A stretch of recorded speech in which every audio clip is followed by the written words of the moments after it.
Tertúlia. Boa tarde a todos. Hoje é dia 23 de outubro, quarta-feira. O verbete é de número 2819. Ele tem 4 páginas, 48 logias e 8 máximos. O título é Acolhimento Psiquiátrico. A especialidade Interassistenciologia. Quem redigiu o verbete foi a professora Inês Olê. Ela é graduada em Serviço Social, especialista em Saúde Pública, com ênfase na família. Ela é brasileira, natural de Inácio Martins, aqui no Paraná, e voluntária da Conscienciologia desde 2009. Bom, além disso, ela é mãe de 2 conscienciólogas famosas, né? A Lilian Zolé e a Simone Zolé, que estão a Simone Zolé está aqui acompanhando. Então, a definição. O acolhimento psiquiátrico é a tarefa assistencial de recepção afável, apoio, orientação, esclarecimento e encaminhamento fraterno ao paciente com patologia mental, homem ou mulher, e respectivos familiares, realizada pela equipe de saúde especializada. Então, aqui a pensenologia. O holopensene pessoal da interassistencialidade. O holopensene da saúde integral. O holopensene da higiene mental, os ortopensenes, o holopensene pessoal empático.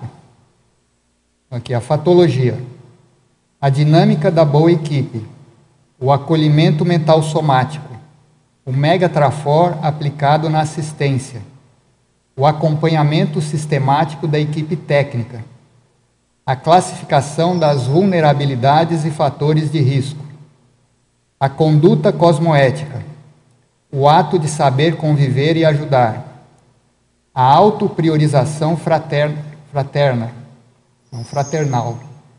a autodisponibilidade assistencial, a escuta fraterna, o autodiscernimento quanto ao tempo interassistencial na hora de acolher, a hora certa para esclarecer, a sutileza de saber diferenciar a necessidade real da solicitação egóica, o caminho de sustentação da condição de desperticidade para consim no papel de assistente psiquiátrico, o desafio diante do problema mental, o perfil assistencial pessoal, as variadas concepções sobre a loucura, a superação do preconceito relativo ao portador de transtorno mental, as situações conflitantes entre pacientes e a equipe de enfermagem na recepção do PSG, que é o pronto-socorro geral. As críticas ao acolhimento oferecido por alguns profissionais. A necessidade de preparo do profissional para cuidar de famílias de portadores de transtorno mental. Então, agora aqui na parafatologia.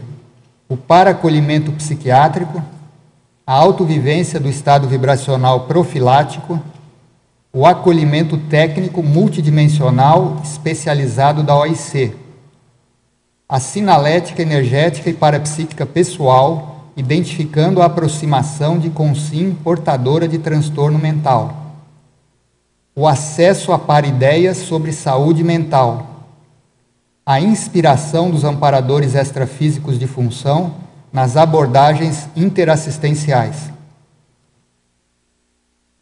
Aqui na argumentologia, no item, tem o item atividades com 5 tópicos. A remissiologia nós destacamos assistência inegóica, atitude pró-amparador extrafísico, binômio psiquiatria-conscienciologia, cuidadologia e saúde mental. Agora aqui a frase enfática. O acolhimento psiquiátrico requer escuta apurada do assistente mais lúcido, especializado quanto ao emprego cosmoético das energias conscienciais, visando qualificação terapêutica. Você, leitor ou leitora, já vivenciou a oportunidade de atuar na tarefa de acolhimento psiquiátrico? O alto desempenho assistencial foi satisfatório? Então, aqui a bibliografia específica tem 2 itens e a webgrafia 1 item. Agora aqui a mega análise feita pelo João Paulo. zelo, saúde, amparo, equipe, cuidado, empatia, psiquiatria, abordagem, enfermagem, medicina, recepção, orientação, fraternidade, multidisciplinaridade, profissionalismo, consciencioterapia, parapatologia, psicologia, psicossociologia e interassistenciologia. Então, antes da gente iniciar aqui o debate, a gente gostaria de perguntar aí para a professora Inês, o que motivou você a escrever esse verbete, qual foi a sua experiência?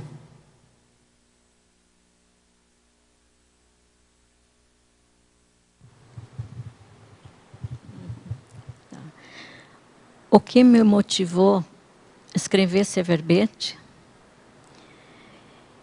foi a experiência que eu tive, né, de atuar como estagiária e profissional na área da saúde mental.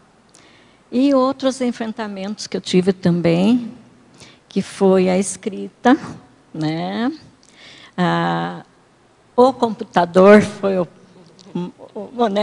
muito, graças, eu quero até agradecer à equipe da Vertografia, que é toda a equipe, então, que foi, assim, desafiador para mim. Mas eu tinha que escrever. Fiz muito esforço. E depois é uma experiência, um trabalho que eu escolhi na época de estágio, que não foi encaminhado praticamente pela faculdade, que eles direcionam onde você vai fazer estágio, né? Eu fui procurar na época que estava em férias, aonde eu ia fazer um estágio. E um colega de trabalho comentou: o que você acha de fazer um estágio na saúde mental? Eu não sei, não conheço ainda muito bem, mas me chamou a atenção, eu posso ir. E lá eu fui. Entrevista, passei, né? Fiz estágios, 2 anos de estágio e 1 ano de voluntário. Depois de formada, ali uns 4, 5 meses, fui convidada para atuar, né, como profissional no CAPS. 2, porque existe, né, 3 modalidades de CAPS. Para quem não entende o que é o CAPS, é o Centro de Atenção Psicossocial, né? Ele é um modelo diferente que veio para tirar esse paciente da hospitalização, como era na época manicomial, né? Então, é um modelo que me chamou a atenção, gostei, gosto até hoje, né, da saúde mental. E na condição de estagiária, né, então estava muito contente como estagiária, né, atuando ali, participando, e a equipe muito legal, e todos eles eram dispostos a me ensinar, eu aprendi muito também, né, muito mesmo. Né, quando fui convidada, me veio daí aquele conflito comigo mesmo, mas será que eu vou dar conta, né, como profissional? Porque estagiário é uma coisa, e daí profissional. Mas foi muito bom. Dei conta, sim. No começo não foi fácil, mas eu dei conta e estou muito contente, porque assim como me ajudou muito, também, né, eu tenho certeza que ajudei muito, fiz muita assistência. É isso. Então, nós já temos perguntas aqui. Então, a verbetógrafa, professora Inês, na definologia, página 9, você citou o encaminhamento fraterno ao paciente com patologia mental. Mas com a deshospitalização psiquiátrica vigente no Brasil, não existe praticamente mais leitos psiquiátricos. O paciente com ideação suicida é jogado de um lado para o outro sem solução, até meter uma bala na cabeça. Meio drástico aqui. O CAPS da região metropolitana de Curitiba tem como médica uma nefrologista. Qual a solução para este descaso da saúde brasileira? O problema não é o acolhimento, é a sequência. Imagine em outros locais do nosso país. Na teoria é lindo, mas na prática não. Sou médico, mas não sou psiquiátrica. Há esperança ainda? Com certeza. Eu sou que tenho mais esperança, né? Que um dia vamos ter um atendimento de primeiro. Não digo de primeiro ainda, porque sempre falta alguma coisa, né? Mas a hospitalização existe sim. Não existe a quantidade de leito suficiente. Agora, o paciente suicida, ele não precisa só de leito, internamento. Ele precisa de um acompanhamento que nem, né, já exemplos de CAPS, né?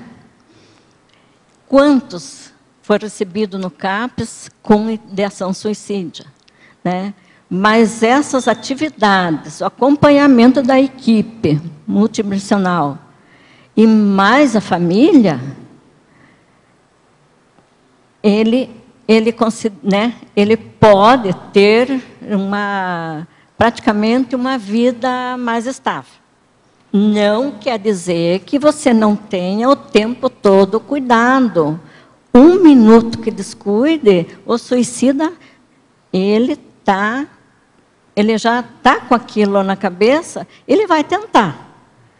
Mas se ele tem esse acolhimento, né, de uma instituição, de uma equipe, né, de apoio que seja, ele pode levar uma vida um pouquinho bem melhor. Não sei se eu respondi. Não, acho que está bom. Agora, outra pergunta. Em Fatologia, página 9, 11ª linha, gostaria que a autora ampliasse um pouco as variadas concepções sobre a loucura. Sou aluna de psicologia e uma das concepções existentes entre alguns professores é de que o louco não oferece riscos. Qual a sua opinião?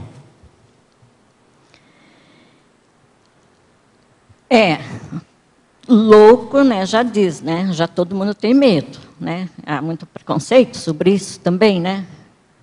Eu tenho um exemplo, né, de uma paciente, na época que eu fazia estágio. Ela me falou: Dona Inês, a senhora não tem vergonha de vir para o CAPS? Porque eu passo naquela rua, eles dizem para mim, já vai indo a louquinha. Então, eu quero nunca mais passar por aquela rua. E ela me fez essa pergunta. E eu respondi, eu não tenho vergonha, não. Eu tenho orgulho de trabalhar com vocês. Vocês são seres humanos. Vocês têm o direito de viver na sociedade. Esses preconceitos são pessoas que não sabem. Não sabem trabalhar ou lidar com que eles falam, louco. De louco, nós também temos um pouquinho, né? Então, vamos lá. Então, e ela sabe que é mesmo? É tão bom de vir, né, nessas atividades. Agora, se o paciente, né, claro que ele oferece risco quando ele está em surto, né? Então, por isso, tem que ter um tratamento, tem que ter um acompanhamento. Nesse acompanhamento, ele não vai até agredir, ele interage com a sociedade, né?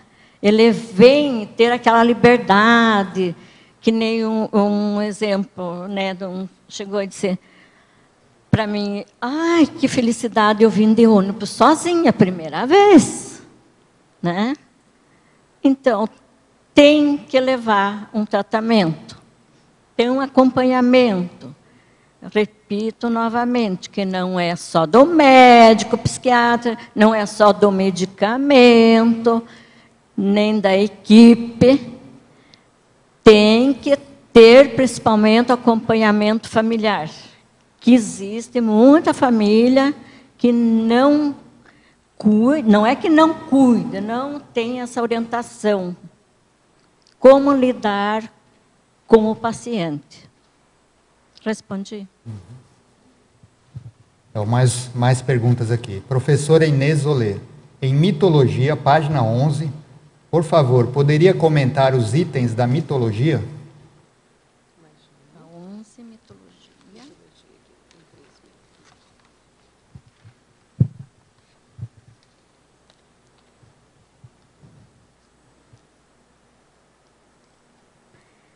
O mito da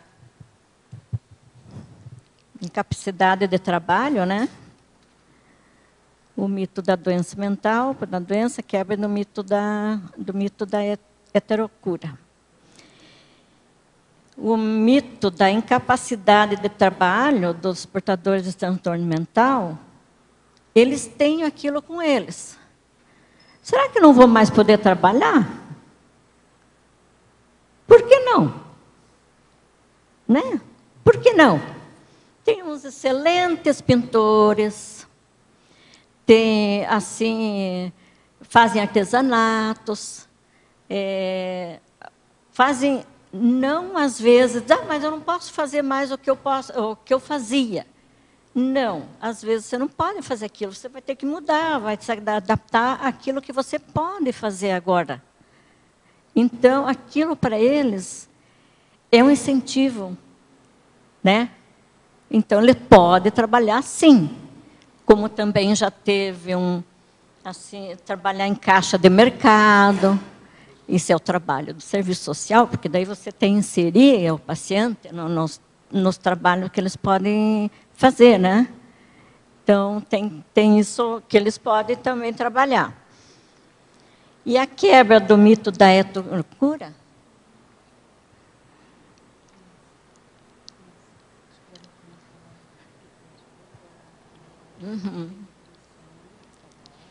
Deixa eu complementar. Que também tem profissionais assim que tem também depressão, tem também bipolar, né? Tem outras patologia que com medicamento ele pode exercer a sua profissão normalmente. Tem advogados, tem médicos, psicólogo, né? Então, com esse... Não tem que deixar de tomar os medicamentos. Não vai dizer que, eu estou bem, não vou mais tomar meu medicamento, agora não posso mais tomar, né? Nada disso. Deixou de tomar o medicamento, com certeza vai voltar. É isso que é o trabalho da equipe, orientando, né, como que deve proceder, né? Não deve parar de tomar o medicamento.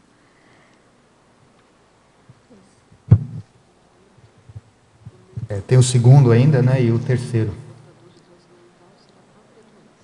Esse mito dele mesmo ser a própria doença. Uhum. Porque ele já vem com aquilo. Eu estou doente, né? Eu não posso fazer mais nada, por que eu vou viver? Por que eu vou...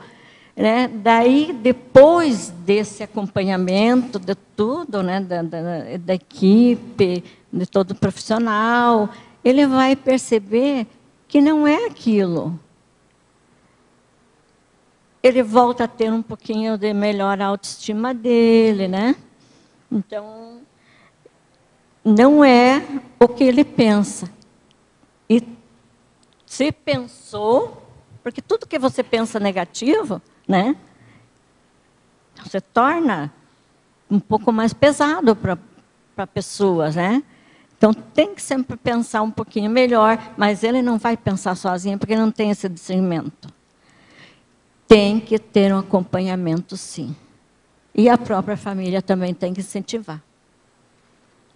Respondi. Posso fazer pergunta? Inês? Sim. Ah, tá, ok, desculpa.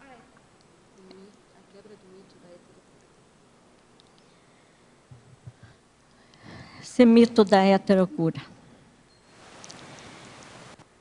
O que eu posso falar? Ele tem... claro que ele não vai ser, assim, curado.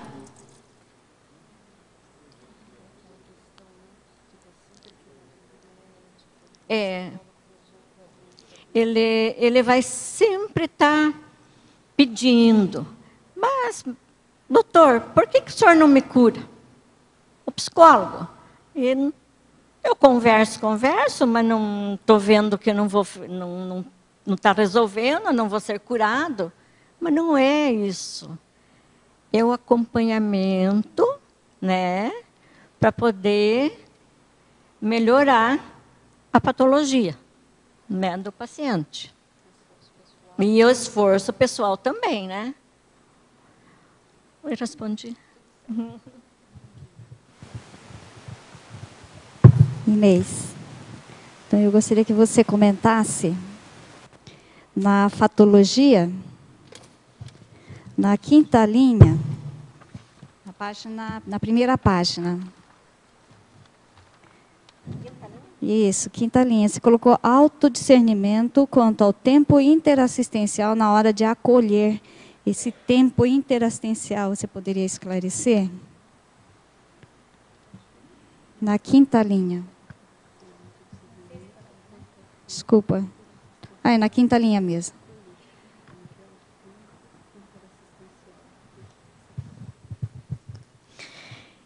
Esse tempo é o momento que você está com o paciente, né?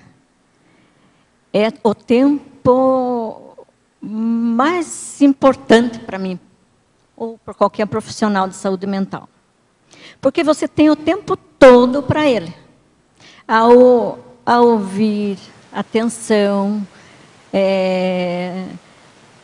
aquele carinho, né, para aquele paciente na hora que ele mais precisa, que ele sinta confiança, né, no profissional. Olha, desde o acolhimento até o tempo que ele for preciso ficar por exemplo, numa instituição, numas atividades. Você tem o tempo todo para ele. Esse é um tempo de assistência, né? Acho que eu respondi. Inês. Viu nessa questão, se você já, né, lógico, pelo que você está relatando, não deve ter acontecido com você, mas entre os colegas, assim, situação de síndrome de burnout dos atendentes, já vivenciou alguma situação assim?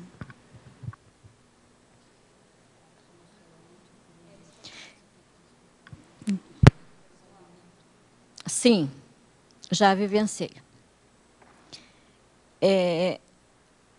Já vivenciei, já passou, porque você está numa... né, o próprio paciente vem com queixa, que o próprio trabalho, a pressão, o desgaste emocional, como que é... tudo isso vem se agravando, né? Porque não é fácil. Então, foi encaminhado muito, já vivenciei muitos e ainda existe. Isso pode acontecer com qualquer um de nós. Uhum. E não tem idade. Agora, qualquer assim, movimento diferenciado que você vê que você não está bem ou perceber, procure ajuda. Não tenha vergonha de procurar ajuda. Isso é muito importante, porque a depressão, é terrível quando chega no terceiro estágio, né? Que daí vem aquele tratamento bem mais prolongado. E hoje, nessa correria que todo mundo vive, né? Não é difícil de acontecer. Tomem cuidado. O que seria esse terceiro estágio? Você poderia clarear? O terceiro estágio vem o suicídio. A pessoa começa a ficar calada, não quer conversar, sempre diz que está cansado, com dor de cabeça, fica fechado no quarto, e a família às vezes nem percebe, né? E vai passando, daí vem a família diz, então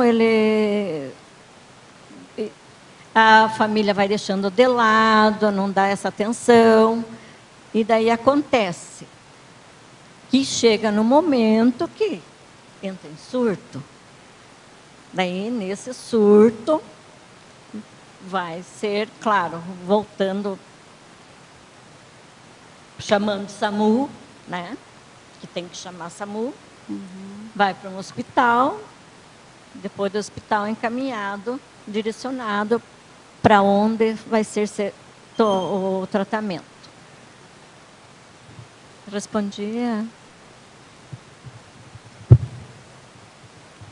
Inês, né?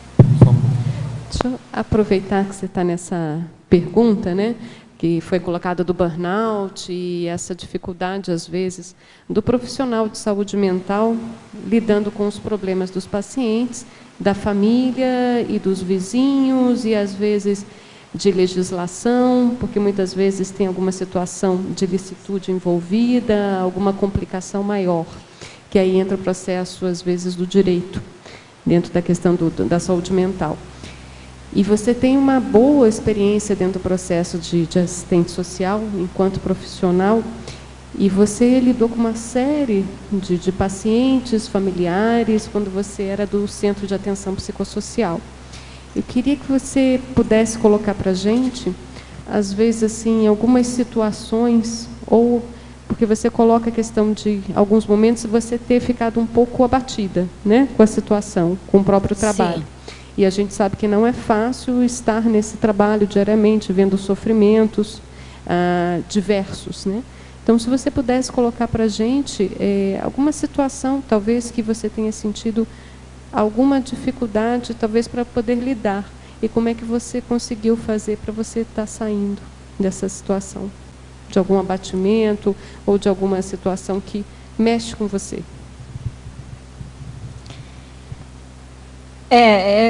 Houve várias situações, porque o paciente tem direito, sim, né?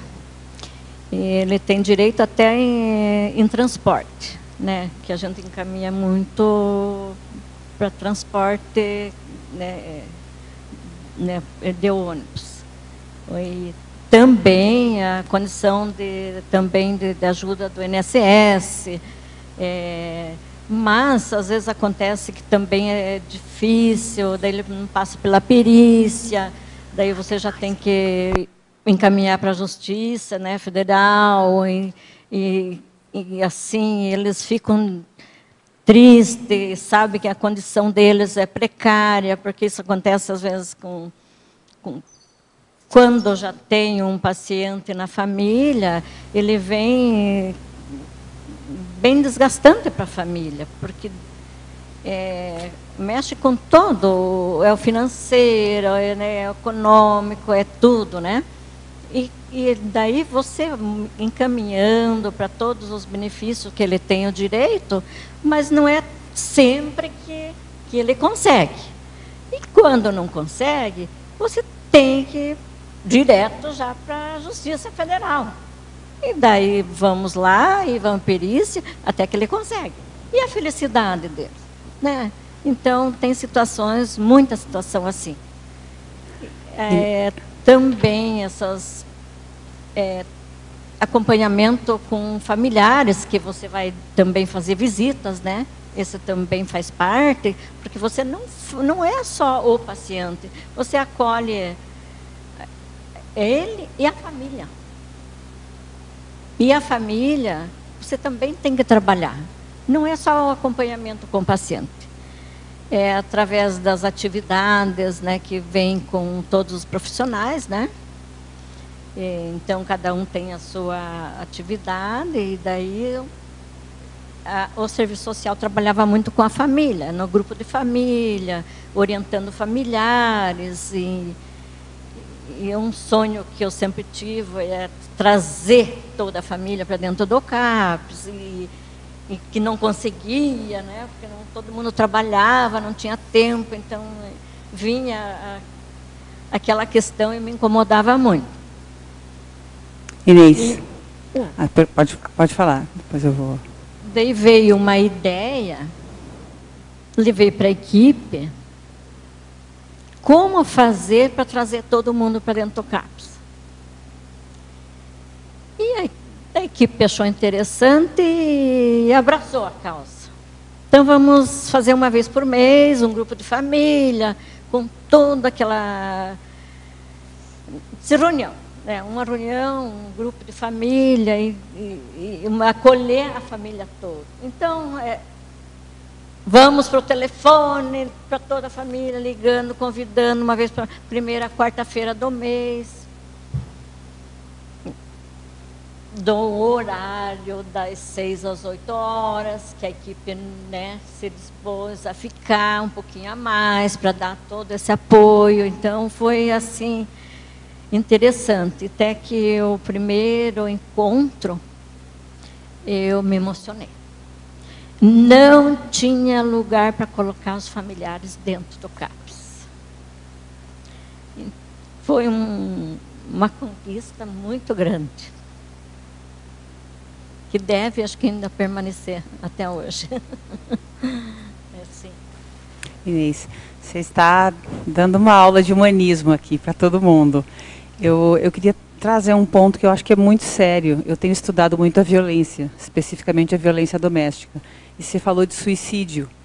E isso fica muito assim, nos bastidores, não se fala disso, né? E quando as mulheres, às vezes, têm algum contexto de violência, elas acabam descompensando, não falam e acabam chegando facilmente ao suicídio.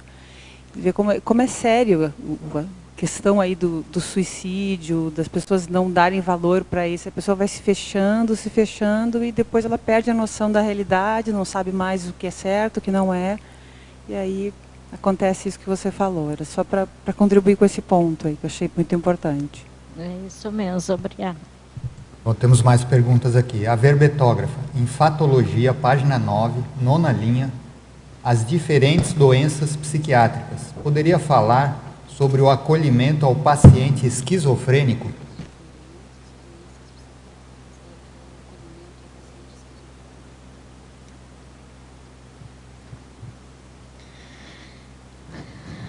Esse tem muito. Muito. Olha, assim, interessante, né? Como tem o esquizofrênico, tem várias outras patologias também. E eles vêm com uns discursos diferentes, né? Com os delírio, assim, umas histórias que você entra dentro para acompanhar, entendeu? Quando vê, você também, né? Você tem que tomar muito cuidado, mas você fica, né? Quase que acreditando, mas... Então, mas é isso que faz parte, né? Mas você, tendo essa experiência, você vai trabalhando aos poucos com a ajuda da equipe, né? E, então... E a exerção deles também, né? E o tratamento, também tudo, né? Que pode ajudar. Mãe, desculpa, mas eu lembrei agora lembra que a senhora instalou uma técnica, uma oficina lá no CAPS? E eu acho bacana você falar dessa experiência que você teve com eles, que é a oficina do bate-papo sarado. E eu achei fantástica a experiência, né? Bate-papo sarado. Eu falei, o que minha mãe aprontou lá? Acho bacana você trazer um pouco dessa experiência. Isso é muito interessante.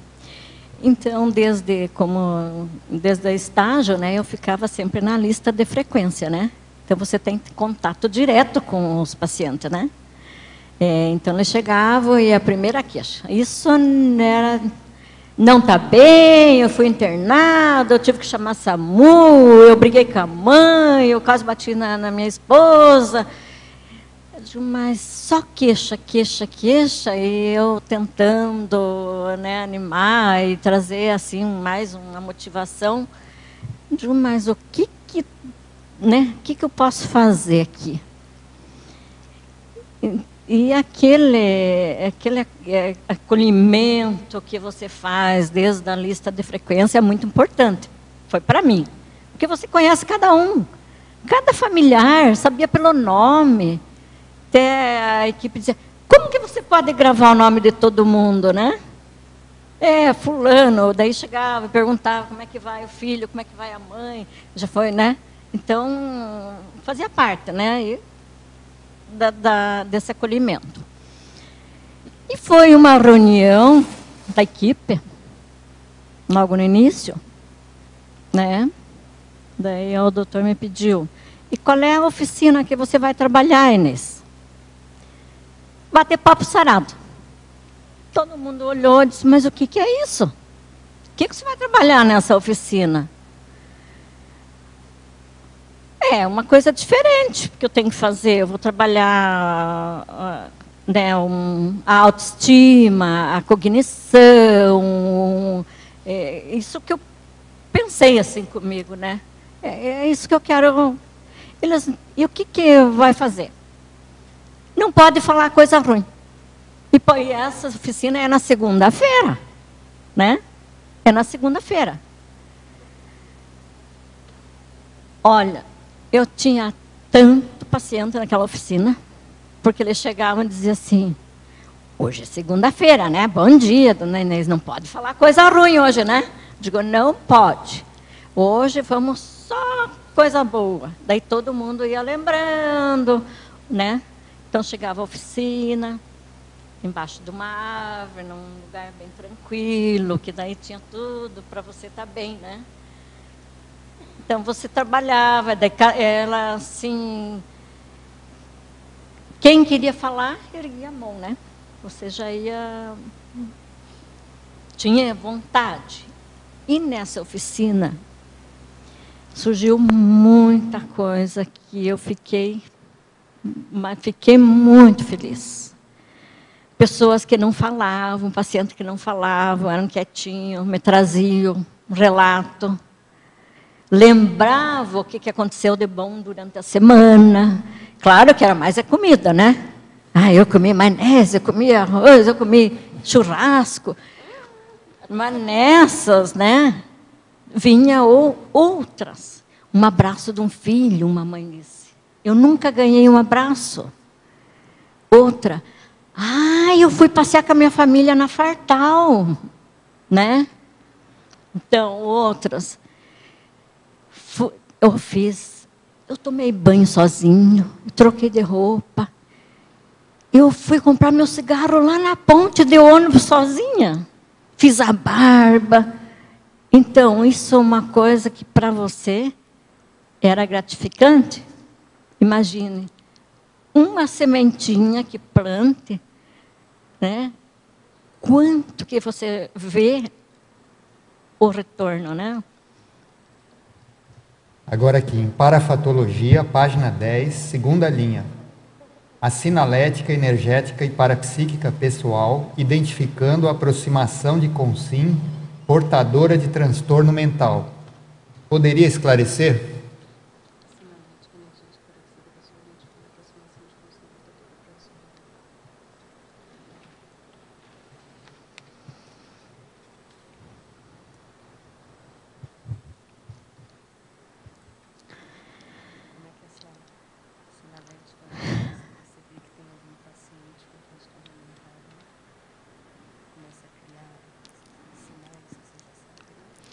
Essa sinalética é pessoal, né? Você na frente, conversa, dá os primeiros um bom dia, um boa tarde, um como vai. Você já percebe. Né? E daí vem todo o amparo do mundo para poder estar dando aquela assistência no momento que precisa. É muito interessante ver quanto amparo você tem. E deve ser o perfil também, né? Um pouco, mas o mais amparo. Bem, então, agora a verbetógrafa. Por que ainda há muitos diagnósticos equivocados na psiquiatria convencional, em que sensitivos parapsíquicos, inadaptados no período intrafísico, com a síndrome do estrangeiro, são confundidos com psicóticos? Eu passei por isso.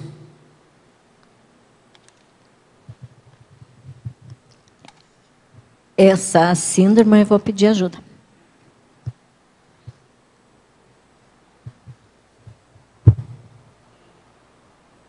Eu acho que essa questão da segunda linha que a Inês colocou ali na parafatologia, que ela coloca na parafatologia, página 10, segunda linha, o acolhimento técnico multidimensional especializado da OIC. Aí a gente entra na questão que muitas vezes o transtorno psiquiátrico ele é a ponta do iceberg. Muitas vezes tem uma série de condições intraconscienciais, multidimensionais, relacionadas com o processo da holobiografia da pessoa, que ali converge para ela ter um diagnóstico. Né? Que hoje em dia nós temos algumas categorias diagnósticas, mas a forma de manifestação da consciência, ela tem que ter um processo de uma avaliação maior. O que a gente tem tentado aqui no paradigma da conscienciologia, e aí a Inês coloca muito bem aqui na parafatologia o processo da gente avaliar multidimensionalmente a parapatologia, que é justamente essa questão de você fazer uma avaliação daquela consciência de modo integral. Então, o diagnóstico simples da psiquiatria ele acaba ficando pequeno quando você avalia aquela patologia de uma forma maior, olhando aquela pessoa que tem ali o transtorno mental enquanto uma consciência. Então, tem uma série de condições ali muito mais amplas para a gente dissecar e avaliar. Então, muitas vezes a gente vê que na psiquiatria, a Inês até está me pedindo para responder, porque eu acabo lidando muito com a questão de diagnóstico psiquiátrico. Então, muitas vezes na psiquiatria, às vezes você tem as comorbidades. Um diagnóstico só não é um bastante para você fechar a patologia daquela consciência. Por quê? Porque muitas vezes não é a questão ali, aquilo acaba sendo um corte transversal, mas você tem muitas mais variáveis para a gente analisar dentro do ponto de vista de uma consciência integral. Então, foi muito interessante a Inês ter colocado esse processo multidimensional da OIC, que você justamente avalia a consciência de modo integral, não só através do paradigma da medicina intrafisicalista. Só lembrando que a síndrome do estrangeiro tem um livro, né, da professora Malu Balona, né, que ela comenta lá sobre essa questão do sensitivo que se sente inadaptado à vida física, à vida intrafísica, né, e às vezes é uma saudade, assim, um banzo consciencial que ela chama, que é uma saudade do período extrafísico. E isso às vezes é confundido às vezes com um transtorno psiquiátrico, e é que é o que ele está comentando aqui, que ele passou por isso, né? Própria depressão. Ó, a pergunta seguinte é o que você acabou de falar. Na parafatologia, página 10, segunda linha, comente, por favor, o acolhimento técnico multidimensional especializado da OIC. É que ela acabou de falar, mas se você quiser complementar alguma coisa. Você voluntaria na OIC, não é isso? Eu agora estou atuando na OIC. A gente estava falando, o verbete dela é de acolhimento psiquiátrico, mas a Inês ela trabalha na recepção da OIC, então ela faz o acolhimento consciencial, né? Então tem todo um processo aí de experiência lá da OIC, né?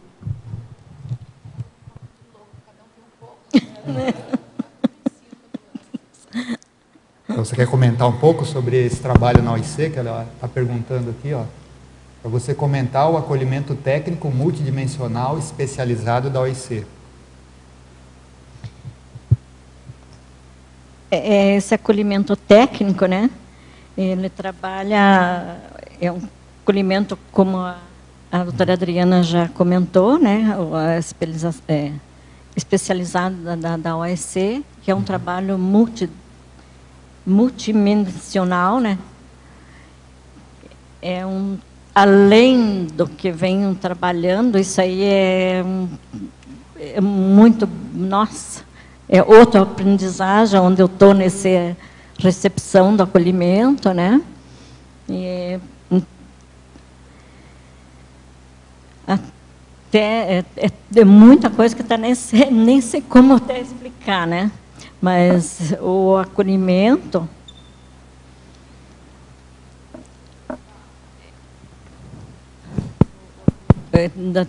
da OEC, né? É isso aí, né? É o que tudo a Adriana também já comentou, né? Vendo essa saúde de forma mais integral, né? Também. Tá bom. Bom, hoje, só um momento aqui, hoje é o aniversário de uma pessoa ilustre aqui da Conscienciologia. E devido a uma sincronicidade, a pessoa é a filha da verbetógrafa, é a Lilian Zolé. Palmas para ela.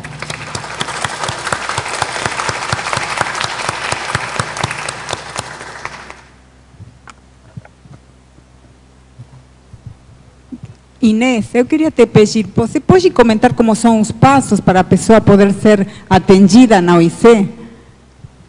A pessoa pode comentar, porque tem pessoas que não sabem como é o processo administrativo.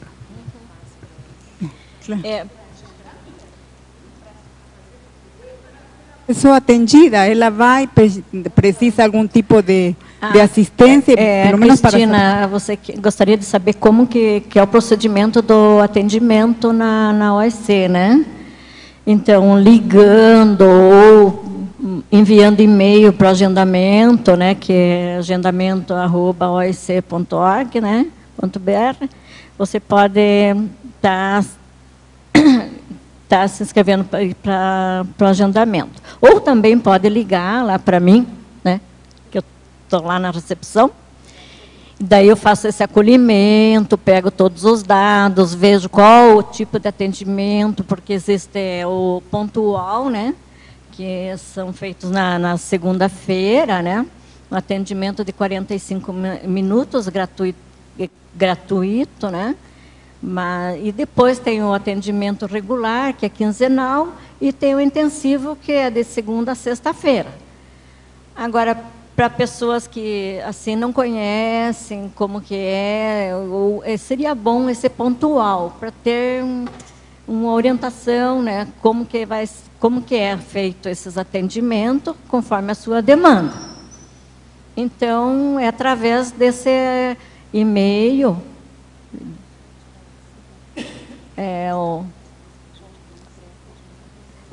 Tem o www.oic.org.br. Oi, Inês. Aqui na página 10, em efeitologia, os efeitos surpreendentes das ações tarísticas. Você deve ter bastante vivência nisso. Poderia falar para nós? O efeito? Os efeitos surpreendentes das ações tarísticas, na penúltima folha, na penúltima linha, em efeitologia, na página 10. Página 10, efeitologia, está aqui, ó. Está cheio. Sim.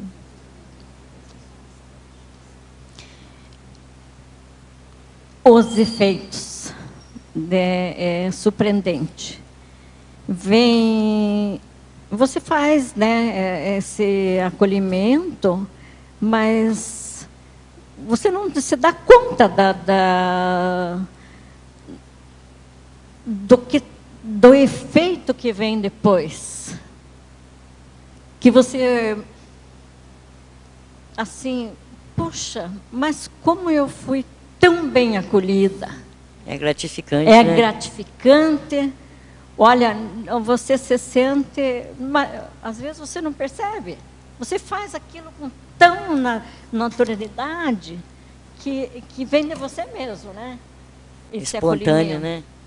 Depois que você vai ver, porque eles retornam com um agradecimento, com um incentivo, com uma autoestima, né? Porque eu sempre estou de bom humor. Nada me tira do bom humor. Então, isso para mim é muito bom. Vem da pessoa, né? Então, mas é muito bom mesmo, tá? Valeu, obrigado. Viu, dona Inês, aqui.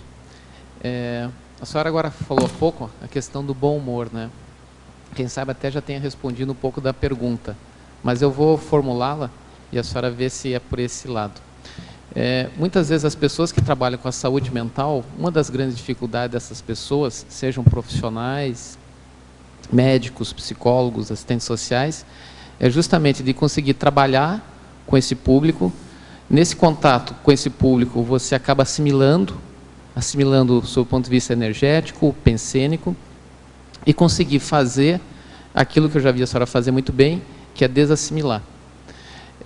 Qual que é a dica que a senhora daria para essas pessoas que lidam com o doente psiquiátrico ou com outros tipos de patologia, no que diz respeito a manter-se numa condição saudável, ou seja, do assistente se manter saudável? Que dica que a senhora daria para essas pessoas que estão nos escutando e que, para poder manter essa condição sua de equilíbrio, de saúde, mesmo atendendo um público, às vezes, difícil, que é o doente psiquiátrico? Bem colocado. Viraldo. Que diz o doutor, né, para mim, saiu para fora do portão e vê. Depois, esqueça o trabalho. Vai fazer essas outras atividades, que também vai fortalecer a tua saúde. Então, além dos deveres da casa, né, você tem... O que eu posso fazer, que eu gosto muito? Verbete. Rosa. Além do verbete, eu gosto muito de dançar. Tá. Então, vamos fazer uma academia? Eu faço academia de dança. Qual que é a dança? Lamba aeróbica. Então, é exercício. É uma desassimilação. É uma alegria. Você conhece outras pessoas, tem contato com, né? Que diz o professor, estou bem amparado, né? Mas ele traz essa atividade que eu gosto muito, né? E também no trabalho eu fazia parte dessa oficina de dança também, né? Que eu não contei agora, já que eu estou nesse contexto aqui, eu vou contar, que é... Dona Inês, tem dança hoje? Né? Tem dança hoje. Então, a equipe se envolvia, dançavam todo mundo junto, aqueles quietinhos que não faziam exercício nenhum, levantavam e iam dançar também, né? Então, você ficava satisfeita com isso. Mas você tem que cuidar da tua saúde, sim. Para poder cuidar da saúde, para poder bancar as outras também. Porque você está trabalhando na saúde mental. Né? E depois, o mental, eu estou fazendo exercício, né, de verbete. Então, vamos escrever. Tinha dificuldade de escrita, leitura, essas coisas.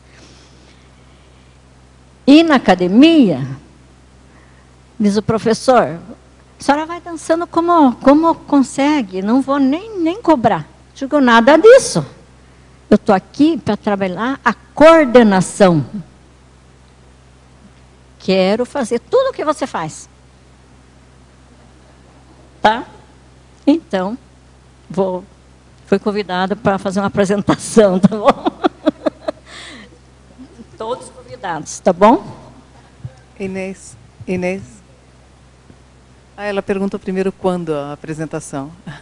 Dia 8 de dezembro no Boulevard. A academia está lá. Que ótimo. A que horas? 8 horas da noite. Então, tá bom. Então, vamos para a pergunta. Na página 10, voluntariologia, não sei se você já falou, o voluntário da saúde mental.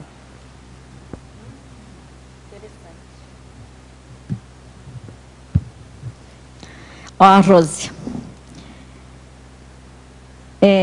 Serviço, o estagiário, o voluntário, que, né, eu fiz estágio 2 anos, se gostei tanto que pedi para a equipe se eu poderia ficar como voluntário. E daí nessa eu fiquei 1 ano, dia por dia lá, né? E esse conhecimento que me trouxe, não tem dinheiro que pague. Porque eu era voluntária, eu estava lá, eu queria aprender, eu queria, sabe, tudo que vinha, o que aparecia, perguntas, né, perguntas para um, pergunta para um, e o gratificante que a equipe convidava, vai participar disso, vai dar... a felicidade do dia que eu participei da reunião da equipe, né? Poxa, que bom! A confiança de você estar ali junto, participar, dar opinião, por mais que eu tinha medo de falar, né?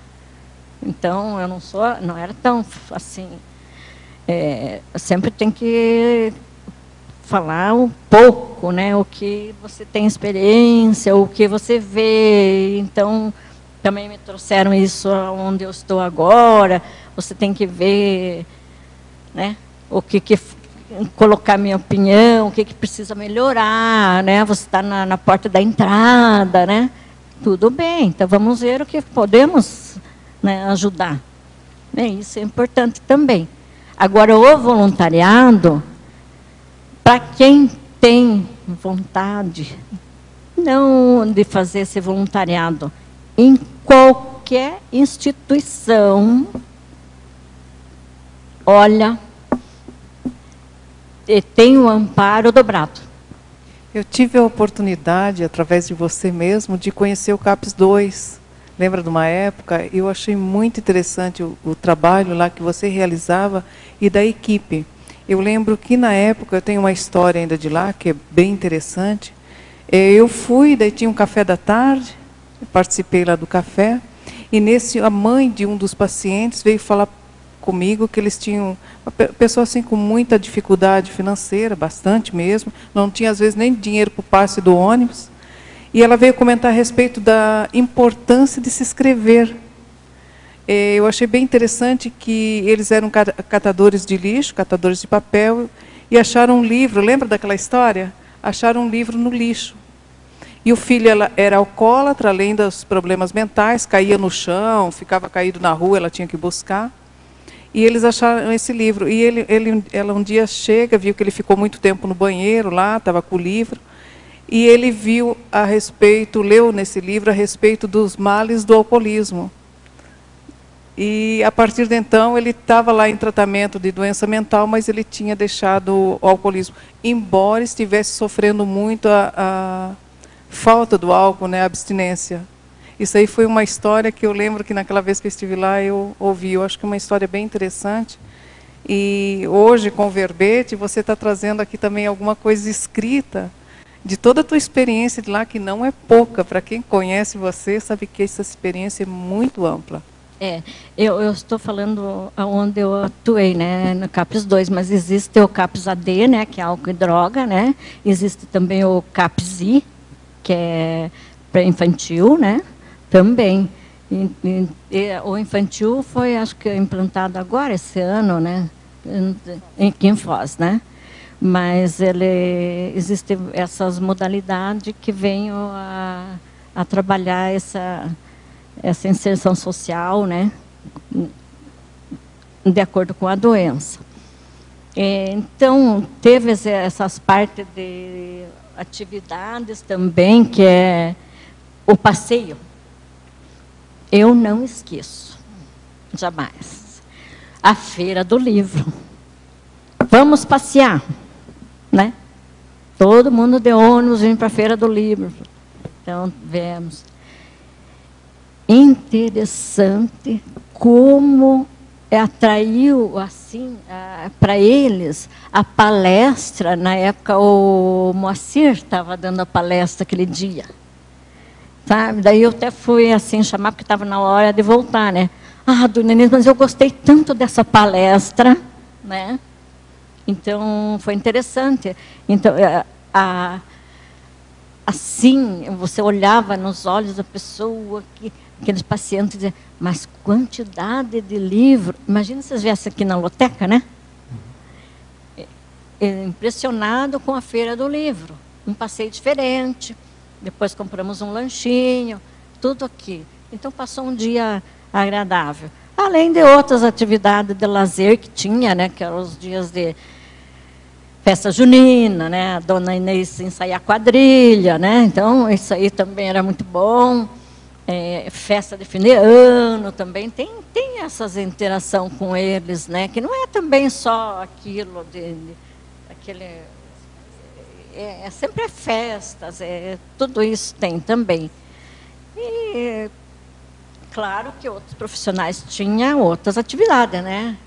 Tem enfermagem, o psicólogo, a terapia ocupacional, né? O TO.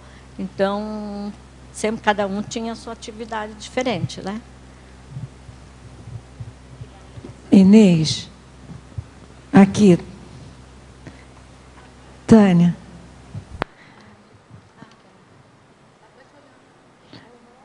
Na paradoxologia,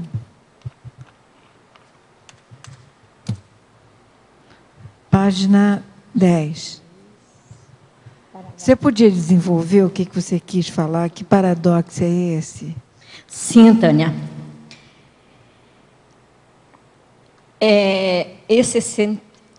Essa é uma aparente solidão intrafísica? Isso. Eles veem que sempre tem aquela questão, mas eu estou sozinho, ninguém me dá atenção, a minha família não liga, não sei o quê. Ele não está sozinho. Não está. Tem todas as companhias extrafísicas também. Ele vem a queixa. Mas a vida, pois a vida ainda é muito medidimensional. Tem sempre as consciências junto, né, com o paciente. E nós mesmos também nunca estamos sozinhos, né? Você sempre percebe, ou quem já conhece, né, a Conscienciologia, o parapsiquismo, você vê, sente que tem alguém do teu lado, né? Então, nunca estamos sozinhos. Pode ser doente ou normal, sempre tem consciência conosco. Respondi, Tânia? Respondeu. Eu tenho outra questão também. Na fatologia, no final, é a antepenúltima, o trabalho interdisciplinar em saúde mental. Você pode falar um pouco? Antepenúltima, fatologia, página 9. Sim.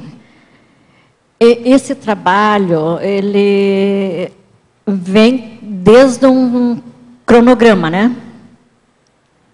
Ele, então, tem a equipe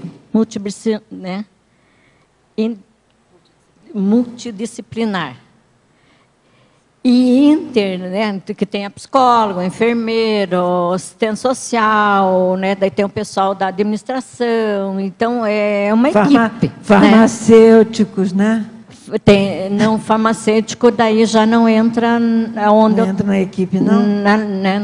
Porque daí o medicamento é o psiquiátrica, né, que tem uma consulta uma vez por semana, lá no CAPS, onde eu estou. Ele só dá receita, mas daí essa receita ele pega o medicamento na farmácia do município. Ele não pega no CAPS. Tá. E também não é medicado, só em casos que o paciente não tem como ministrar o medicamento sozinho, né? Daí, claro, daí o enfermeiro faz ajuda, né? Então, é isso aí. Mas esse trabalho interdisciplinar, tudo tem uma disciplina. Tudo. Porque você tem que, assim, fazer essa ressocialização, né? A ensinar, às vezes, até como comportar para comer. Tem pacientes que ele chega, ele derrama, então, ele tem o momento deles, mas você tem que também ensinar ele como, né? Como se comporta, tem os horários de todas as atividades, ele tem que cumprir aquele horário, ele tem que respeitar os demais pacientes. Nesse caso, eles vivem muito bem entre eles. Um ajuda o outro, um se comove com o problema do outro, e às vezes um assimila o problema do outro também, né? Então, tenha isso. Mas eles se dão muito bem dentro do CAPS. E depois tem uma assembleia que seria toda quarta-feira para todo mundo, os familiares trazem opinião, trazem questão do que tem para melhorar. Então, uma assembleia é muito importante. No dia da reunião da equipe também, da equipe daí trabalha os casos, né? Então, não existe agora, não tem, mas também teve... Até a associação teve dos pacientes.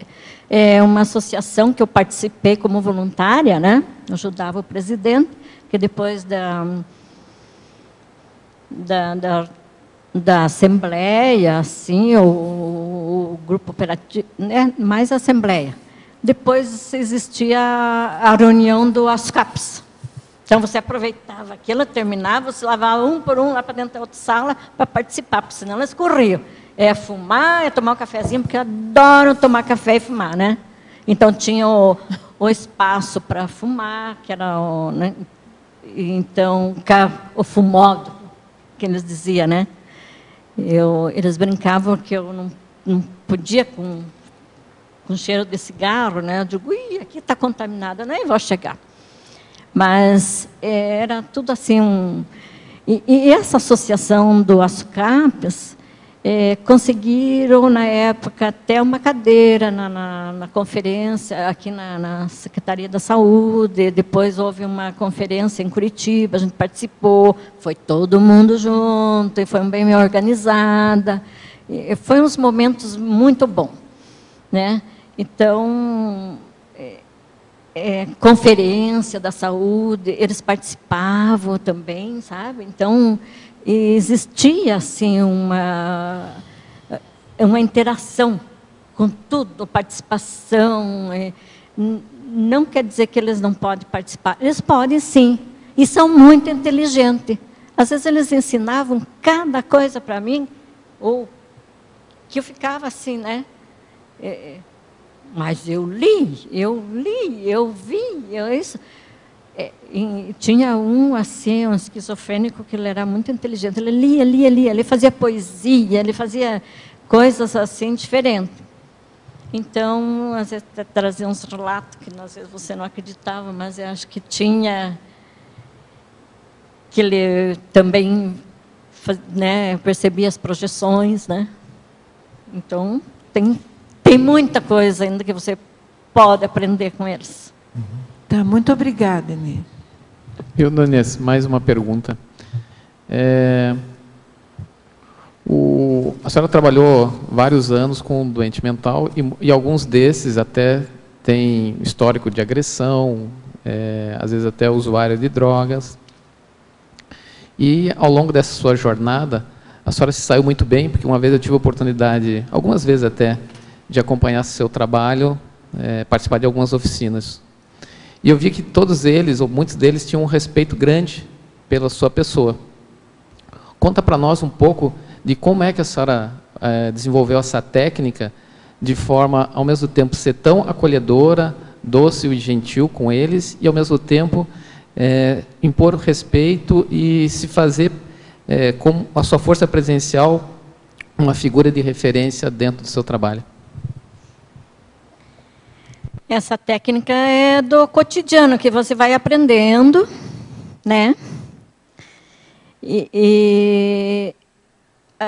Quando era para brincar ou falar umas coisas diferentes, tudo tinha seu tempo, mas na hora que você tinha que também impor os horários ou, né, colocar limite, então isso eu não tinha problema, não. Até, inclusive, quando mudava de referência, era uma briga, porque eles não queriam que mudasse de referência, né? Então, cada profissional tinha uma referência. E eu sempre tinha mais, né? Eu sempre tinha, era referência de 45 paciente, né? E, na época, quase tinha 200. Né? Agora, não sei como que é. Mas essa referência doía muito. Então, até hoje, quando eu fui sair do CAPS, que venceu meu contrato, que eu era só terceirizada, né?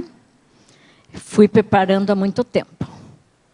Eu fui preparando, mas assim mesmo, assim, você tinha que se segurar, né? Porque o sentimento deles era muito grande. Mas não tem como fazer, não tem.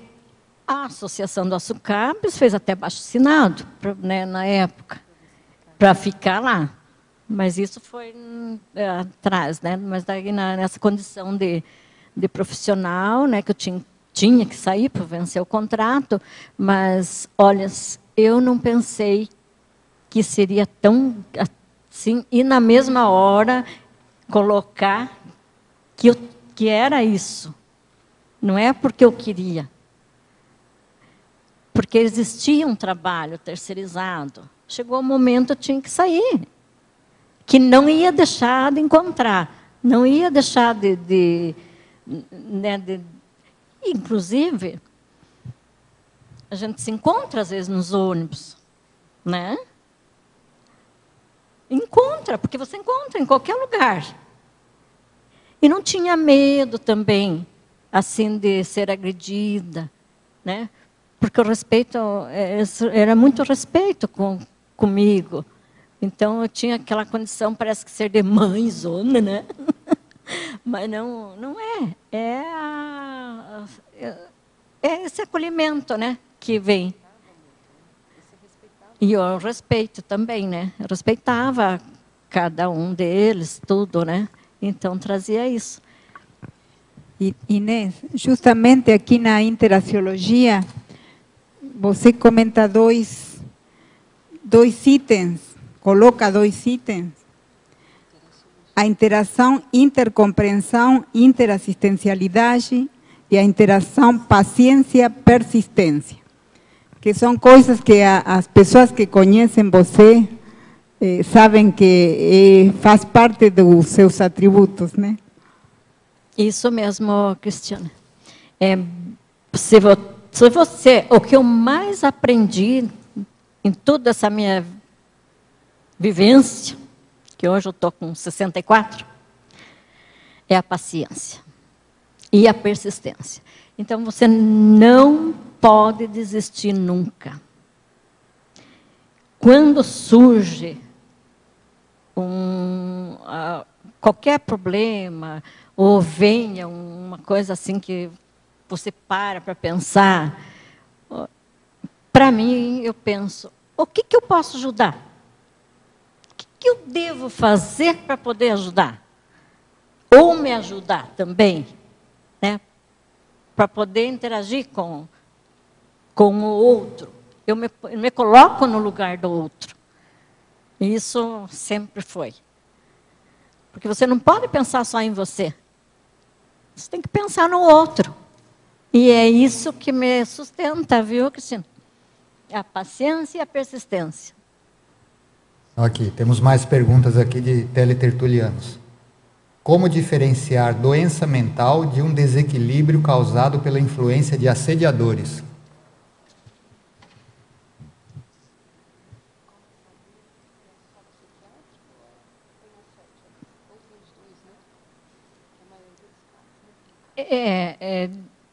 Maioria dos casos tem os dois, né? É difícil separar, né? É muito difícil separar, né? Tem o psiquiátrico e tem o assédio também, né? O duro é saber quem veio primeiro, né? E agora, saber quem que veio primeiro. Se foi a doença mental ou se foi o assédio, né? Então, é uma questão com o tempo, né, você vai trabalhando, né? Vai trabalhando, vai... acho que isso tem a ver com o que você falou aqui na binomiologia. Você fala assim, o binômio autodesassédio, heterodesassédio. Tem a ver, né, com essa questão. Tem a ver também. Tem a ver, sim. Então, outra pergunta aqui. Ó. Uma consciex é capaz de exercer uma influência mental sobre uma consim de forma que passe despercebida? Quais seriam os meios ou sintomas para se identificar essa infiltração mental? Quais seriam as medidas imediatas mais eficazes para se lidar com esta situação? Quer que eu repita? Deixa eu ver se eu entendi. Está perguntando assim, primeiro ele pergunta, uma consciex é capaz de exercer uma influência mental sobre uma consim de forma que passe despercebida? Aí ele complementa, quais seriam os meios ou sintomas para se identificar essa infiltração mental? E depois, quais seriam as medidas eficazes para se lidar com essa situação?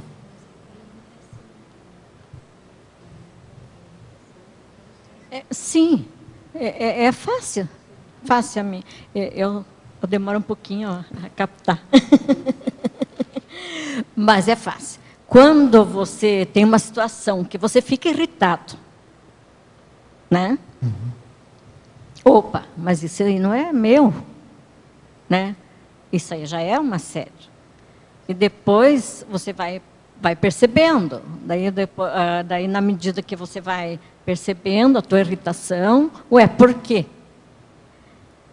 Então, daí você vai trabalhando, né? Vai trabalhando, verificando o que pode ser para desassediar aquilo. Mas numa condição, eu vou dar um exemplo. Eu me pegava muito, mas eu não tinha posicionamento. Então, eu ficava triste, eu não falava, ficava aquilo comigo, e agora que eu aprendi o que é um posicionamento. Então, é falar a verdade. Porque eu me vejo agora na condição com a maturidade, você vai mudando, né, teu comportamento. Porque quando você é jovem, você é explosiva. Eu fui toda a vida muito explosiva. Acontecia uma situação, eu já ia até se quisesse bater, eu batia. Então, era bem diferente. Agora, não. Agora, você pensa, você, né, vai refletir. Então, esse posicionamento de chegar e falar, perguntar o que está acontecendo, o que eu fiz de errado, ou não gostou, né? Isso já é um desassédio. E vale muito, né? Porque é uma reflexão. Mas é a reflexão primeiro. Primeiro tem que ver o que te pegou, para depois ver o que pode fazer. Sempre lembrando o trabalho com as energias, né, que sempre é bom fazer também. Ver, né?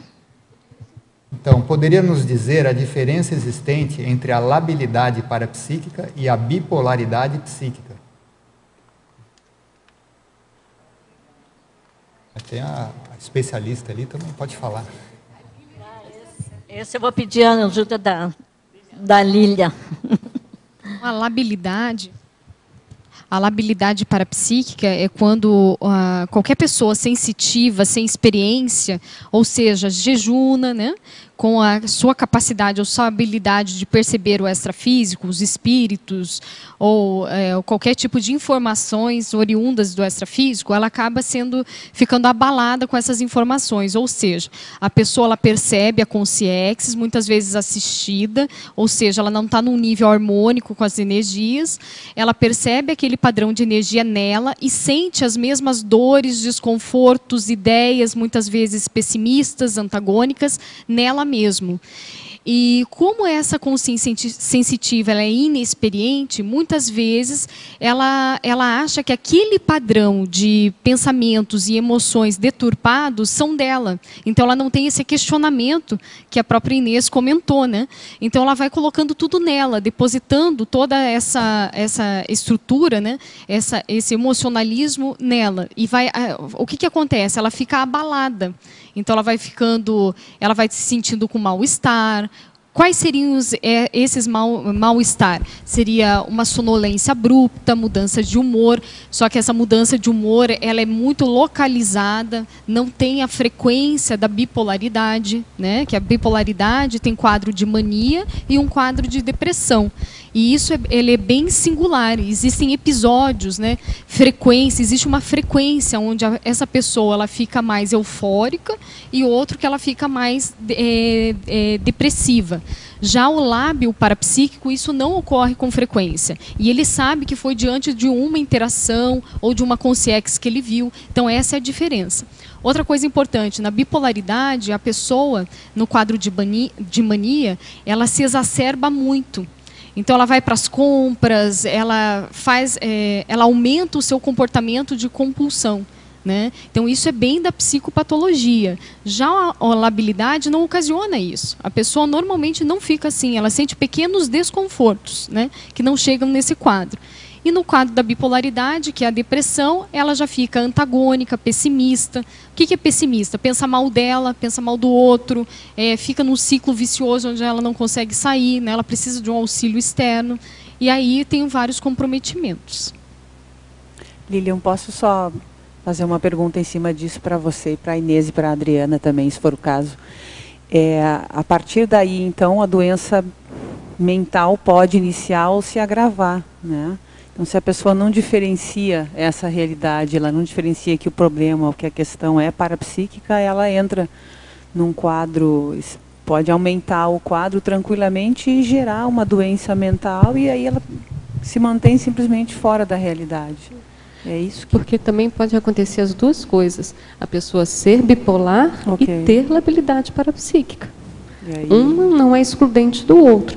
Eles podem existir de forma isolada, né? E aí é bom a gente saber diferenciar o que é um diagnóstico, o que é um outro diagnóstico, mas também pode acontecer da pessoa ser bipolar e ter uma labilidade parapsíquica. Por isso aqui tudo que a Inês vem trazendo, quer dizer, são pessoas que até certo ponto são perfeitamente recuperáveis, desde que identifiquem, né, aonde é que está batendo pino. Né? Sim. Uma coisa que é importante comentar, Fabiana, é que normalmente esses quadros psiquiátricos ele traz um transtorno muito grande social para a pessoa.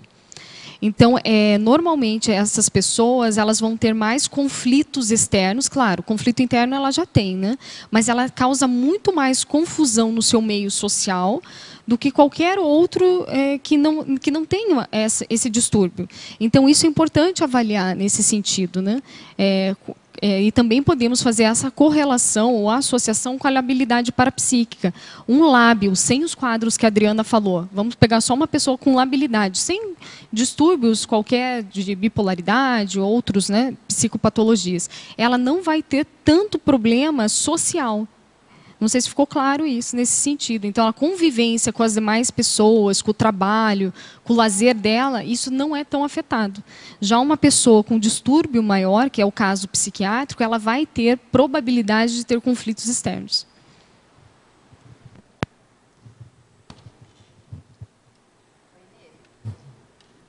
Aqui, uma pergunta. Na patologia, penúltima linha, está escrito assim, a reinserção social do portador de transtorno mental.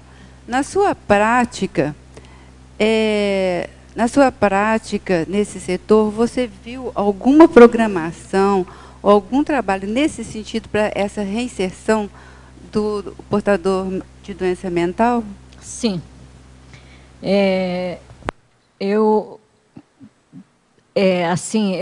Essa inserção é no trabalho, né?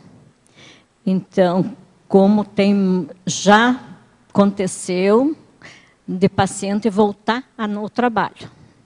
E também que não pôde voltar àquele trabalho, pôde fazer outra atividade.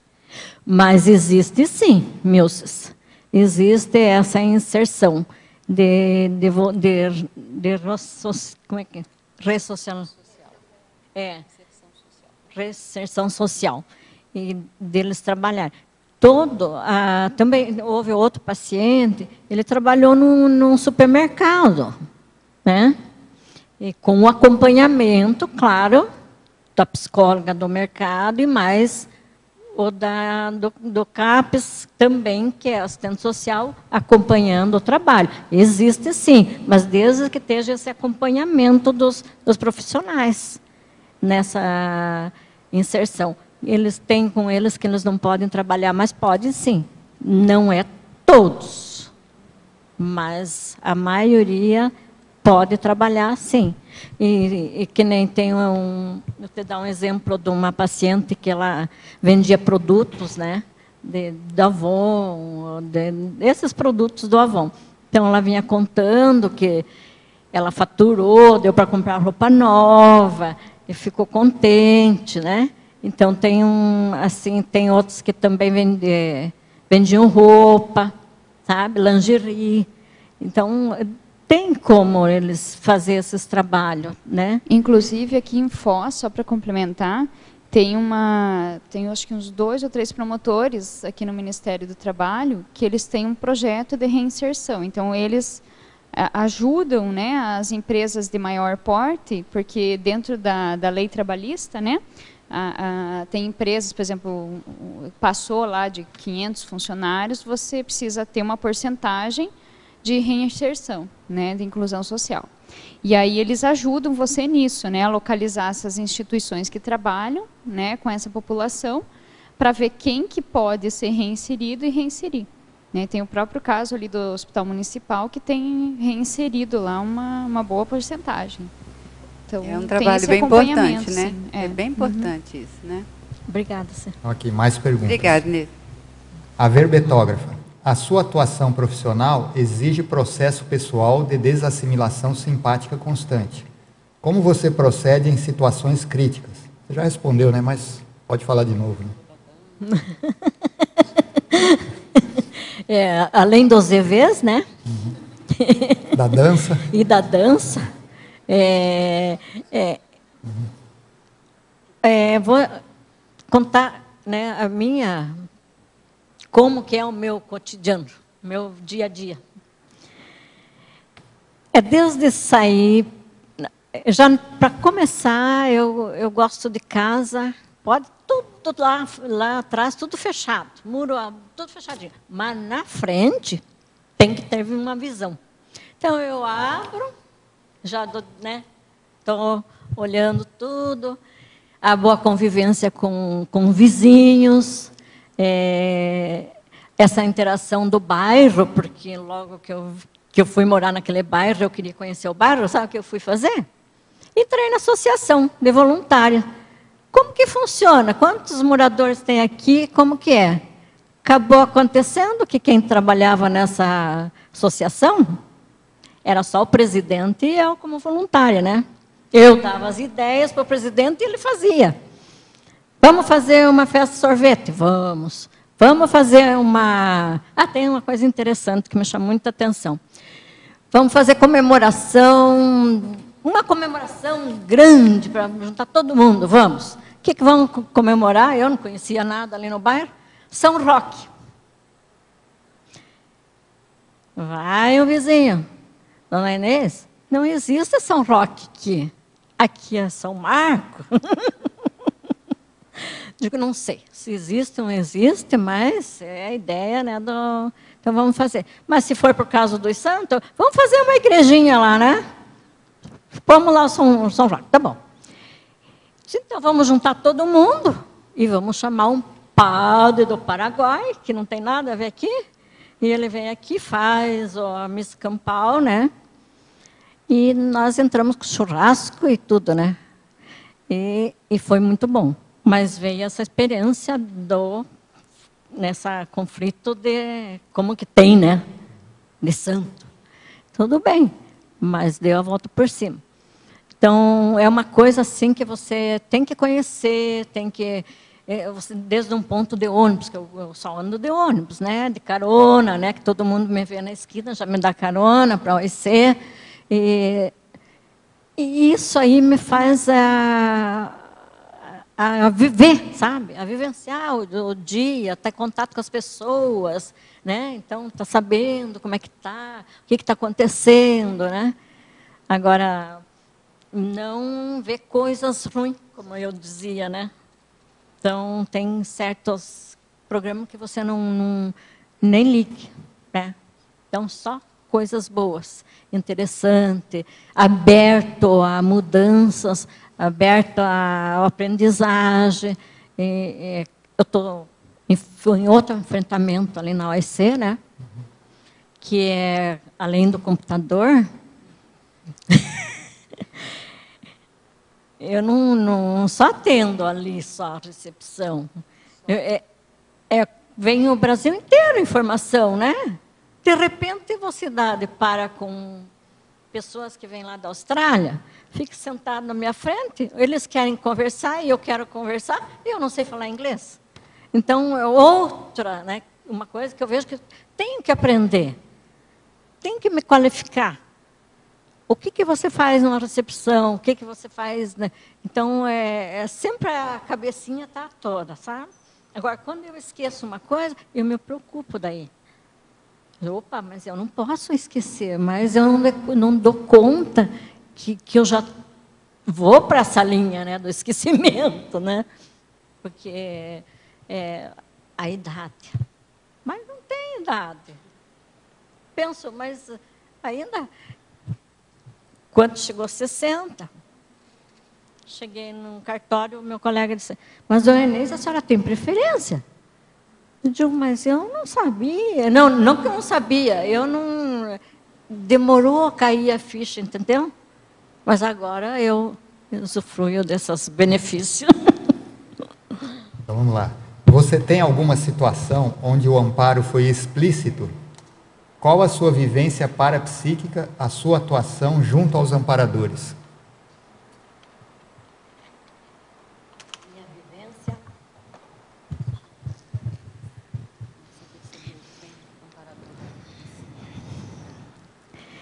Olha, esses meus amparadores, eu devia ter vivido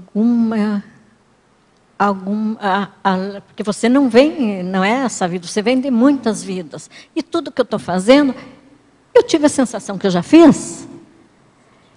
Sabe? Então, eu percebo, assim, percebo esses amparadores. Quantas vezes eu desembarquei do ônibus lá em Curitiba, e tinha que caminhar toda aquela estradinha deserta lá em Santa Felicidade. Eu percebia que tinha alguém junto comigo, sabe? Percebia mesmo. Eu digo, opa, eu tenho amparador. Mas a sensação, quando você percebe, é dos bons, que quer me ajudar. Porque quando vem um que você vê que não é aquele legal, né? Você também percebe. Mas eu tenho essa sorte de sempre ter essa percepção que eles estão me cobrando cada vez mais. Eu tenho ainda que fazer muita coisa. Tenho muito, muito, muito. Respondi? Sim. Então, parabéns pelo verbete. Estou em Caxias do Sul e não poderia deixar de assistir à apresentação do seu verbete. A pergunta é, parafatologia, página 10, segunda linha de baixo para cima, o acesso a para-ideias sobre saúde mental. Tem algum exemplo de alguma para-ideia que chegou até você no acolhimento?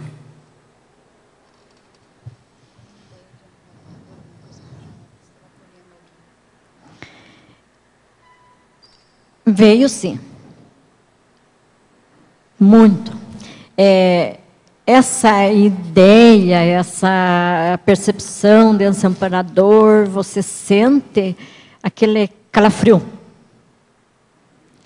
E na hora vem a ideia que, às vezes, não é o paciente na hora. Vem aquela ideia que eu tenho que ajudar aquela pessoa daquela família que está sentada ali. E é por ali que eu começo.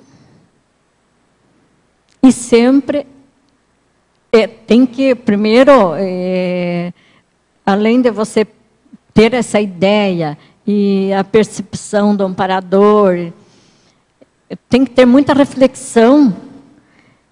E parece que te direciona aquela ideia para aquele momento. Então, teve muita, sabe? Tanto bem simples, como aquela outra mais avançada. Se eu chego num... E não é só o paciente, é o animal também. Você vai acolher, você vai tratar. Na hora que ele vem, já aconteceu de pedir... né? Aconteceu, não sei se todo mundo sabe, mas a Ayla, né? Foi bem acolhida, então envolveu todo mundo, um cuidado. Mas na hora que ela precisou de ajuda, ela veio na porta, que ela estava acostumada a me pedir uma bolachinha, né? Naquele horário. Então, ela pediu mais do que uma ajuda. Ela não estava bem. E eu pedi na hora, né, para a pessoa que ia chegando, de carro, e a gente levou no veterinário, que ela estava mesmo, que ela tinha tido uns filhotinhos, 6, e ela pegou sarna, deu mastite nas tetinhas dela, né? E ela era uma cachorra que ninguém pegava, ninguém passava a mão. Ela era muito arisca, ela devia ter sofrido muito. Então, uma condição de, na hora, pedir ajuda. A ideia, na hora, foi... Puxa, Ayla, você veio pedir ajuda? Vamos levar. Vamos te socorrer. Então, é umas coisas assim que acontecem. Vem na hora, entende? E você tem aquela segurança de querer fazer e faz. Neis, queria te dar o parabéns, não só pelo verbete, mas pela sua defesa e principalmente pelo seu exemplo de vida. Eu não sei se todos sabem, mas você fez a faculdade de psicologia, esse estágio que você está falando foi recente, né? Serviço social. Serviço social, mas foi recente, não foi? Foi recente. Então isso é exemplo de vida para todos nós aí, pelo seu esforço, né? E seu bom humor, sua inteligência, enfim. Aí eu queria saber de você, na primeira linha aqui da fatologia, você coloca assim, a dinâmica da boa equipe. O que para você é uma boa equipe? É aquela equipe que tem o mesmo objetivo. Ela está inteira à disposição do que ela tem que fazer, independente de temperamento de qualquer um. Mas na hora de fazer, fazer. Interagir um com o outro, que não é fácil trabalhar com a equipe, vocês sabem, né? Também não foi fácil. Mas na hora H, que precisa, a equipe está de prontidão. Isso é muito importante, e a dinâmica. Porque você chegou, tem a dinâmica, né? Tem o cronograma, de tudo, e daí vem obedecendo aquela hierarquia, né? Então, a equipe faz tudo bem direitinho, né? E isso aí é muito importante. Mas a interação entre um ou outro, que existe um temperamento que às vezes não é fácil, mas só às vezes dá conta de unir essa equipe. Entendeu? É isso que eu ia te perguntar. Se você acha que o seu temperamento mais amigável, mais receptivo, mais consciente do papel ali do trabalho, se isso ajudou a qualificar a sua própria equipe de trabalho. Com certeza. Com certeza. Sabe? com certeza, porque você, além de respeitar o outro, você é respeitada, né? E isso aí conta muito. Então, você dá uma ideia e a equipe abraça tudo, né? Isso aí te traz muito... É um conhecimento que não sei como te dizer, Rosa. Vem já dos meus... Você falou agora há pouco que você acha que você fez isso muitas vidas, né? Eu estava aqui olhando desde o início da tertúlia, eu falei assim, gente, eu não sei quem é a Inês, mas ela já fez isso muitas vidas, não é? Porque tudo que ela fala é de uma naturalidade que sai dentro dela, é espontâneo, é um conhecimento inato que você tem, assim, né? Eu falei assim, não sei quem é você, Inês, mas... Eu estou descobrindo, Rosa, quem que eu sou. Às vezes eu fico me pego, né, assim, entro em conflito comigo mesmo, porque às vezes você vai trabalhar, puxa, mas será que eu vou trabalhar aqui? Será que eu vou trabalhar porque eu quero trabalhar ou porque eu preciso trabalhar ali, entendeu? E é os dois. Pela sua fala, pela sua fala. Você pega nessa condição. Então, é tudo isso. Pela sua fala ficou claro isso, né? A satisfação de estar fazendo um trabalho. Sim. Né? E outra, não é Rosa, só pelo... eu sempre trabalhei muito cedo, né? Vim de uma família muito, assim, simples, mas tinha apoio, tinha conversa, por mais que o meu pai fosse bem autoritário, mas ainda bem que ele foi, né? Porque não era fácil de lidar comigo, né? Então, e ele era muito assistencial. Ele não tinha hora do dia, noite para ajudar um vizinho. A mãe já era mais reservada. Então, vem com essa né, com essa família. Apesar que eu não morei muito tempo com eles, né? Porque daí eu gostava de mudar e queria estudar, queria trabalhar. Então, vinha tudo isso. Quando eu cheguei a Foz, é diferente, né?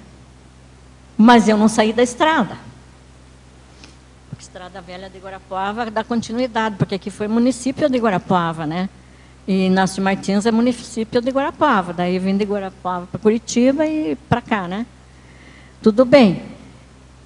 E numa época meio difícil, eu disse, o que eu vou fazer? Com doença, né? Tudo, situação do meu esposo.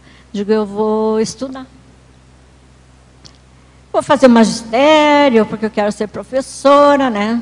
No magistério, eu disse, eu vou andando ali nas ruas, tinha a inscrição para o vestibular na Uniamérica, daí eu olhei assim, parei naquelas barraquinhas, serviço social? Isso aqui que eu quero, né? Fiz inscrição, passei no vestibular, né? Fiquei contente, na mesma hora fiquei meio triste, porque de como é que eu vou pagar, né? Mas eu tive muita ajuda, muita assistência. Tudo bem. Essa idade, 55 anos, entrando na Uniamérica, no meio de todos os jovens, eu era a mais velha da sala. Tudo assim, pensando, que nada. Já me interagi com todo mundo, não ficava só num grupo de trabalho, eu queria estar rodando a sala toda. Depois, terminando a faculdade, eu já vi que precisava fazer uma pós, e no último ano eu já entrei fazendo a pós, né? E vem a Lília e diz, mãe, onde está? Digo, estou aqui na faculdade. Fazendo o quê? Fazendo pós.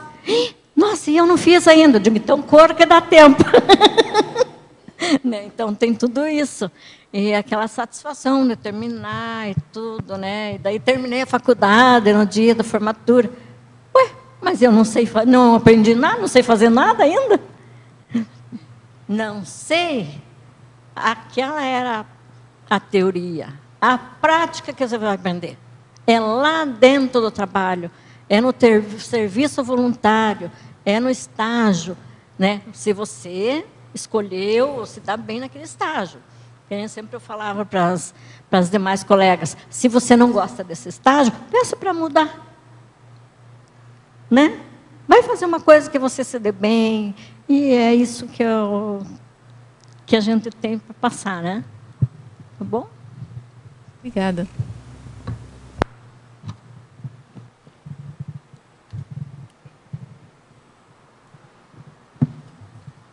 Inês, então eu queria dar os parabéns para você também. E, sincronicamente, eu queria te falar que eu estava do lado da pessoa que você pediu ajuda para socorrer a cachorrinha. Na hora, eu estava lá e falei, eu sou testemunha de que ela fez a assistência. É verdade. Mas eu queria ver com você, rapidamente, na página 10, se você poderia passar para a gente como que é a sua sinalética energética, que você colocou aqui, sinalética energética para a psíquica pessoal, na identificação da aproximação de consciência portadora de transtorno mental. Como que você percebe a presença?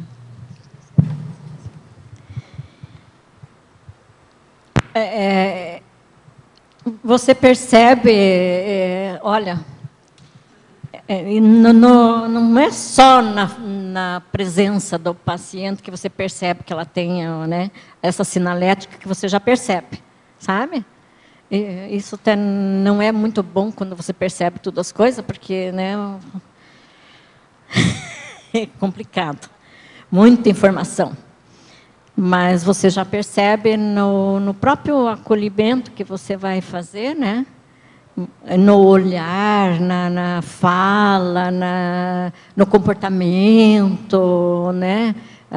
Assim, no jeito de pensar, às vezes trazem uns discursos bem distorcidos, né? Então, tem uma série é muita informação, sabe? É muita informação. Daí você tendo essa experiência do dia a dia, trabalhando, você vai conhecendo mais e mais, né? Porque quanto mais informação você pegar no primeiro dia do acolhimento, mais a equipe tem mais segurança no trabalhar em tudo, sabe? Então, isso aí traz um enriquecimento muito grande para toda a equipe. Até o psiquiatra pega, né, o enfermeiro, o psicólogo, todo que pega os dados. Então, tudo tem que anotar. Anota tudo, sabe? Então, o dia a dia do acompanhamento, sabe? Também, porque você não está ali, por mais que não tenha atividade, mas você está naquele contexto com todo mundo, você fica percebendo a reação de cada um, né? E é isso.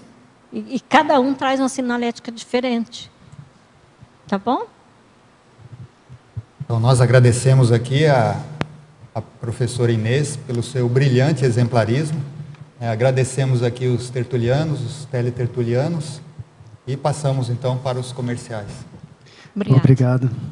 Hoje tivemos 29 assinaturas no livro de presença, 17 perguntas presenciais, 12 online. Os recados são da Marta sobre o curso Precocidade Parapsíquica, a Luciana sobre o pré-fórum de responsabilidade planetária, a Gilvânia sobre o Congresso de Autopesquisologia e a Patrícia sobre o Simpósio Internacional de Democracia Pura. Boa tarde.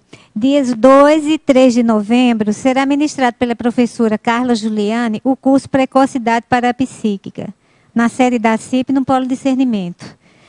Temas principais que serão abordados: paragenética, retrocognições, marcas de nascença, traços de personalidade, relações grupocármicas, bloqueios na adultidade, métodos e traumas na infância.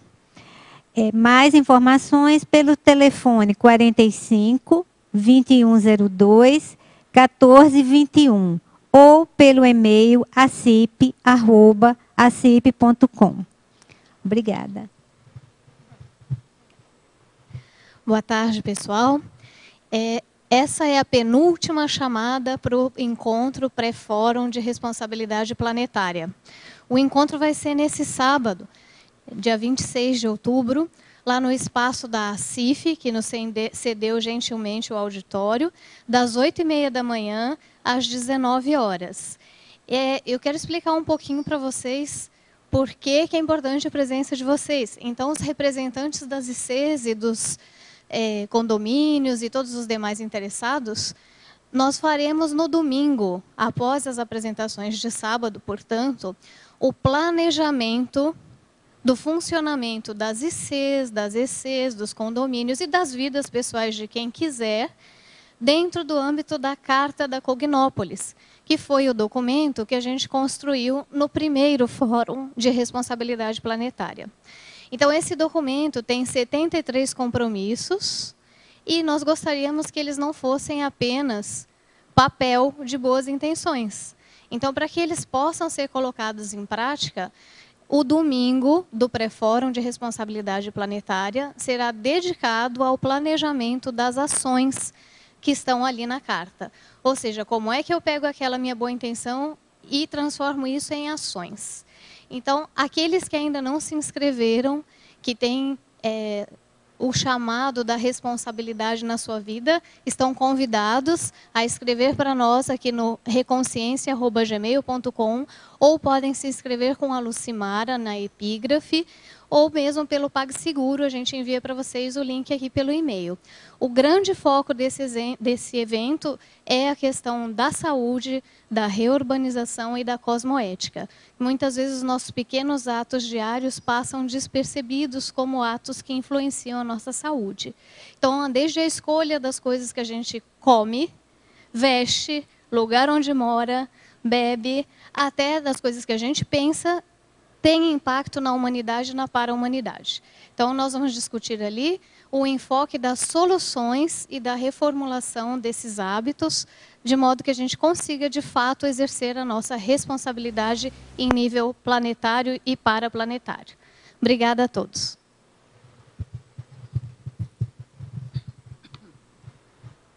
Boa tarde a todos. O IIPC convida a todos para o 2º Congresso Internacional de Autopesquisologia, que acontecerá do dia 15 ao dia 17 de novembro de 2013, no Hotel Bourbon, em Foz do Iguaçu. Enfatizamos para a chegada dos participantes na sexta-feira, às 14 horas, quando nós teremos a palestra de abertura, que será aberta ao público. É com a professora Malu Balona. Ela falará sobre autopesquisa científica, estudo técnico de si próprio. A palestra começará às 14h30 e termina às 15h30. É aberta ao público, convidamos a todos a participar. Obrigada. Boa tarde. Em nome do CAEC, eu gostaria de convidá-los para o 2º Simpósio Internacional de Democracia Pura, que acontecerá na próxima semana, de 31 de outubro a 3 de novembro, no Auditório do Discernimento. A democracia real é uma forma de governo que exige o desenvolvimento de capacidades de cooperação, de fraternismo, de acolhimento e respeito ao outro. O investimento na democracia é também um investimento na liderança interassistencial. Nós contaremos com a participação do professor J. Vasconcelos, autor do livro Democracia Pura. Teremos temas como voluntariocracia, observatório social, educação para livre pensar, entre muitos outros. As inscrições acontecem na recepção do CAEC. O telefone é 45 3525 2652. Obrigada. Para amanhã teremos o verbete, show antiparapsíquico. A especialidade é parapatologia, de autoria do verbetógrafo Douglas Pena. Obrigado pela presença de todos e até amanhã.